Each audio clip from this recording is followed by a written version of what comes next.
Assalamualaikum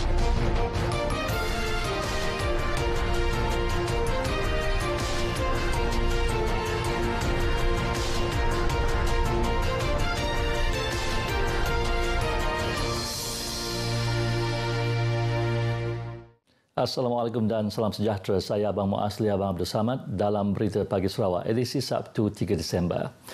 Datuk Seri Fadlullah Yusof menyifatkan pelantikan beliau sebagai timbalan Perdana Menteri yang baharu adalah pengiktirafan kepada gabungan Parti Sarawak dan Blok Borneo.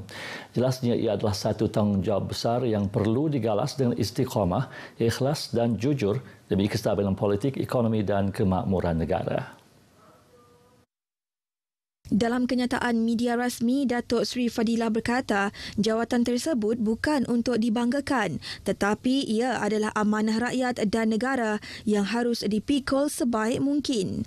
Beliau yang juga Menteri Perladangan dan Komoditi berjanji akan memikul amanah dan tanggungjawab yang diberikan berpaksikan titah Seri Paduka Baginda yang di-Pertuan Agong.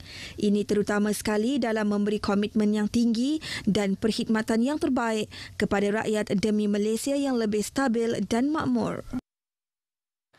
Menteri Kerja Raya yang baharu, Datuk Seri Alexander Nantalinggi, menyifatkan pelantikan beliau sebagai satu amanah dan tanggungjawab yang amat penting dalam membantu usaha kerajaan perpaduan.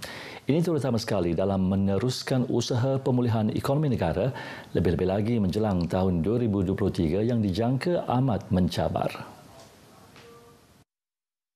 Ujarnya beliau menyedari tanggungjawab tersebut datang dengan cabaran yang besar namun akan memberikan sepenuh komitmen dan usaha dalam memastikan kelancaran perancangan pentadbiran negara atas kapasitinya di kementerian tersebut.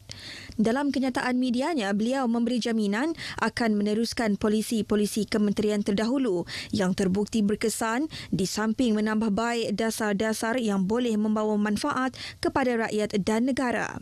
Datuk Seri Alexander juga berkata beliau akan terus menghormati peranan penjawat awam dari semua lapisan kementerian yang telah banyak menyumbang idea dan tenaga dan akan terus bekerja bersama sebagai satu pasukan demi kemakmuran negara.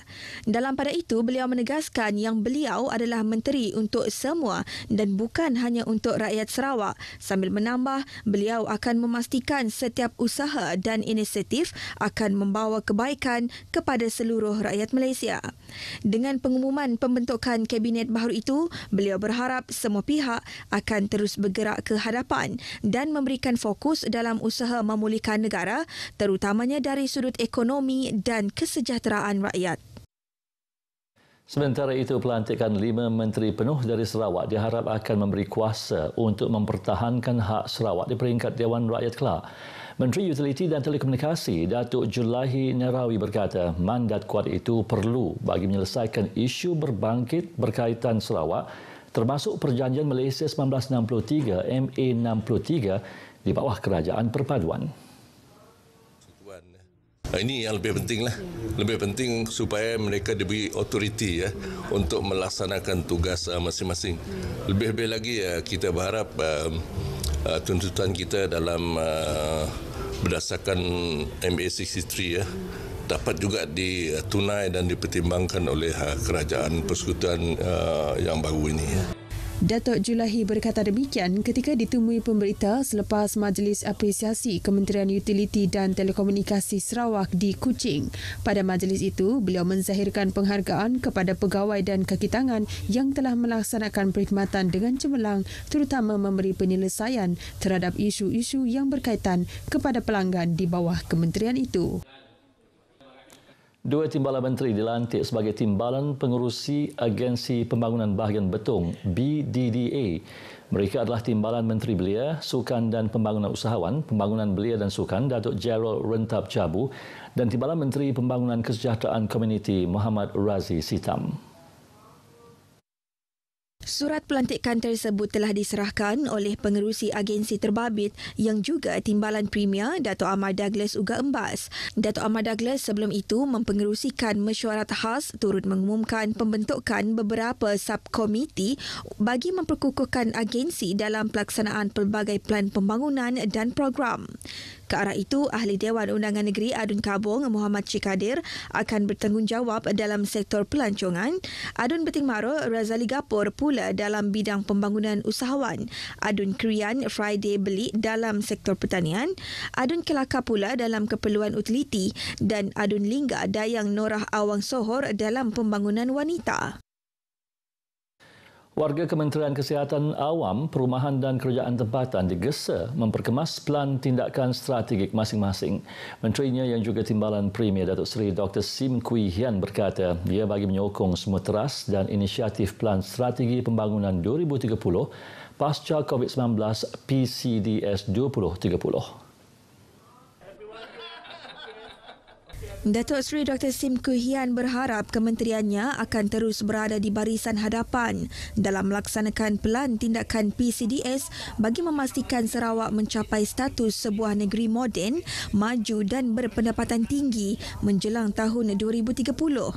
Tambahnya, kerajaan negeri perlu turut serta dalam agenda perbandaran baharu di bawah Kerajaan Persekutuan yang menggalakkan pembangunan bandar pintar dan mewujudkan komuniti pintar. Beliau memberitahu demikian dalam ucapan Majlis Penyampaian Anugerah Perkhidmatan Cemerlang kementeriannya di Kuching. Ujarnya, pembangunan Smart Cities akan mengubah kaedah pihak berkuasa tempatan PBT melaksanakan perkhidmatan harian dengan teknologi terkini untuk menjadi lebih cekap dan mampan. Dalam majlis yang sama, Datuk Seri Dr. Sim turut menerima buletin terbitan pertama kementeriannya berkaitan peranan dan fungsi selain mengiktiraf penyediaan perkhidmatan perpustakaan PBT. Beberapa pendekatan akan diambil oleh Ahli Parlimen Miri, Chew Chun Man, bagi memastikan manifesto Kerajaan Pakatan Harapan untuk membantu rakyat menangani inflasi serta kekurangan barangan bersubsidi di Miri. Beliau yang melakukan tinjauan barangan kawalan di sebuah pasar raya di Miri, Jalan Pujut, menyatakan setakat ini harga barangan di pasaran stabil dan terkawal.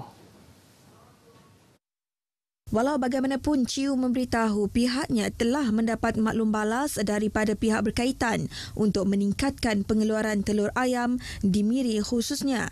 Ia membabitkan bantuan bagi memastikan subsidi untuk penternak ayam diterima bagi membolehkan pihak tersebut mencapai sasaran dalam pengeluaran telur di pasaran dengan harga berpatutan. Kita boleh nampak sekarang harga barang sudah mungkin mulai stabil sikit, tapi kami masih lagi boleh nampak barang seperti yang telur ABC ataupun minyak subsidi masih berkurangan terutamanya di kawasan Miri. So kami juga telah melawat dengan KPDNCP beberapa hari yang lalu dan kami dapat maklum balas bahawa dan juga beberapa stakeholder yang telah memberi balas bahawa sebenarnya kita perlu membantu dari sudut pengeluaran barang-barang tersebut. Selain daripada itu, beliau juga berharap kerajaan meneliti pemberian subsidi atau mengehadkan harga minyak masak 5 kilogram. Pejabat Setiausaha Keuangan Negeri Sarawak dalam satu kenyataan media memberi respon terhadap dakwaan Ahli Dewan Undangan Negeri Padungan Chong Chen Jen berkaitan isu kekurangan dalam kutipan hasil negeri 2021 dalam media tempatan.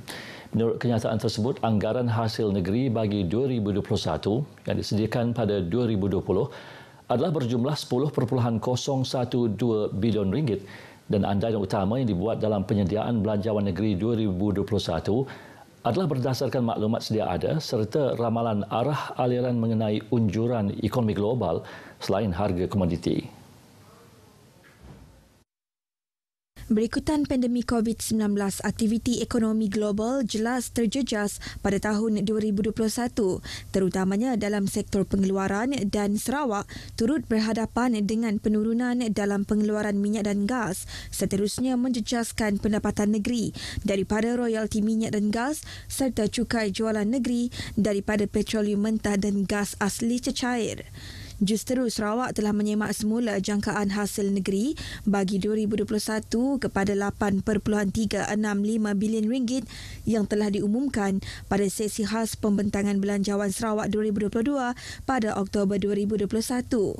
Manakala jumlah kekurangan kutipan hasil bagi 2021 adalah sebanyak 745 juta ringgit dan bukan 2.4 bilion ringgit seperti yang didakwa oleh Adun Padungan.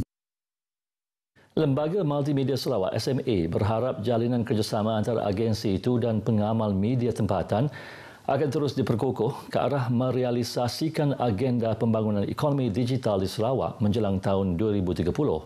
Menurut pemangku pengurus besar SMA Irtizar Razali, pihaknya mengenali peranan penting pengamal media dalam menyebarkan maklumat sahih berkaitan agenda kerajaan negeri khususnya dalam usaha meningkatkan daya capaian komunikasi di seluruh negeri. Jelas Irtizar, Sarawak mempunyai agenda jelas dalam bidang telekomunikasi, khususnya keperluan liputan internet yang berkualiti.